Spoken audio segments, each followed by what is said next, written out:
November 20th, 1917. Hundreds of British tanks roll through Cambrai, France. Machine guns tear through infantry. German artillery shells flip tanks and bury men alive under them. By the end of the day, tens of thousands of troops will be dead. But let's change one thing. Instead of clunky Mark IV tanks rolling over the war torn landscape comes something no one understands. An M1A2 Abrams main battle tank, a 70-ton giant dropped into the battlefield nearly 75 years too soon. Gas turbine engines screaming like a jet, armor forged from composites and depleted uranium, and a 120mm smoothbore gun that can obliterate anything in its path. So, what happens when a single modern tank, backed by nearly a century of military advancement, goes head to head with World War I era Germany? Is it enough to change history? Will it make an impact at all? Or is it just one tank against the military might of a country? First, let's take a look at what we just sent over 100 years back in time to kill the parents of Nazis. The M1A2 Abrams is powered by a 1,500 horsepower gas turbine engine, the kind you'd normally find on a jet aircraft. This monster drinks jet fuel, diesel, or even regular gasoline if it has to. It can hit speeds over 40 miles per hour, which is absurd compared to World War I tanks that struggled to crawl faster than a jogging man. Its armor is a classified blend of composites and depleted uranium, shrugging off most modern anti tank weapons, let alone the puny shells of 1917. And then there's the firepower. Its primary weapon is the M256 120mm smoothbore cannon, firing depleted uranium or tungsten sabot rounds at hypersonic speed. Against a Mark IV tank, those shells would slice through the armor like a hot knife through butter. Add a coaxial 7.62mm machine gun and a roof-mounted 50 caliber M2 Browning, and the Abrams is basically a mobile apocalypse. But Germany isn't about to make this easy. At Cambrai, the Germans had deep defensive lines, trenches reinforced with concrete bunkers, belts of barbed wire, and heavy machine guns waiting to mow down advancing infantry. Artillery batteries sat behind the lines, ready to rain hell on any target. Their infantry carried Mauser rifles and potato masher grenades, while field guns and howitzers provided devastating firepower. Against the British Mark IV, these defenses were brutal, but against an Abrams, things get interesting. 6:20 a.m.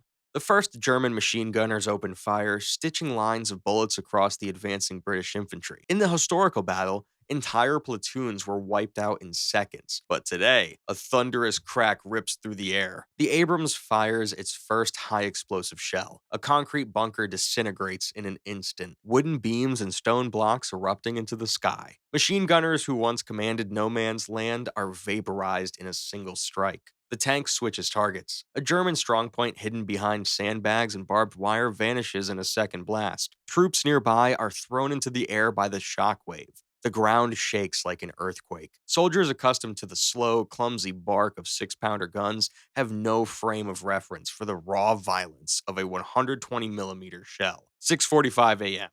German officers scrambled to deploy field artillery. The 77mm FK-96NA gun had been the backbone of German defenses, deadly against British tanks. Crews swing their cannons toward the Abrams and open fire. Shells scream across the field and smash into its armor, but the impact is meaningless. Designed to withstand modern sabot rounds traveling at twice the speed, the Abrams composite armor shrugs off World War I steel like pebbles against a battleship, and the tank doesn't even slow down. The Abrams responds. A single round of armor-piercing ammunition smashes into the German gun position, turning cannon and crew into a fireball. Where British tanks might take hours to break through artillery defenses, the Abrams can eliminate them in seconds. Infantry rushed forward, behind the Abrams. In the real battle, British troops often had to clear trenches by hand, fighting room by room with grenades and bayonets. Now the Abrams coaxial machine gun rakes the line, spraying thousands of rounds per minute. Trenches collapse under continuous fire. German troops, who once stood their ground even against tanks, break and scatter in panic. Horses bolt from the noise, carts overturn, and officers scream for order that never comes. 7:30 a.m. The Abrams rolls into the heart of the German defensive line. Normally, this would take British forces most of the day. Now, the ground shakes as its treads grind through barbed wire, crush trench walls, and roll straight over machine gun nests.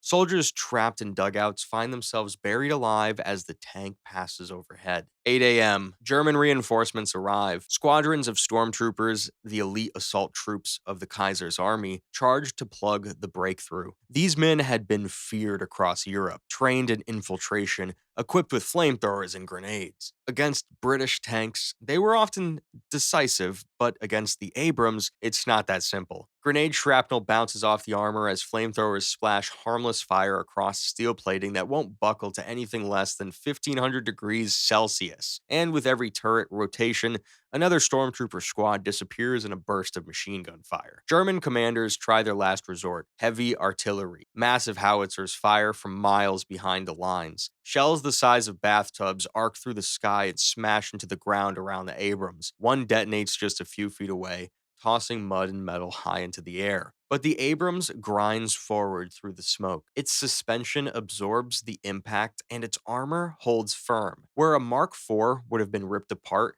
the Abrams keeps moving. 9 a.m.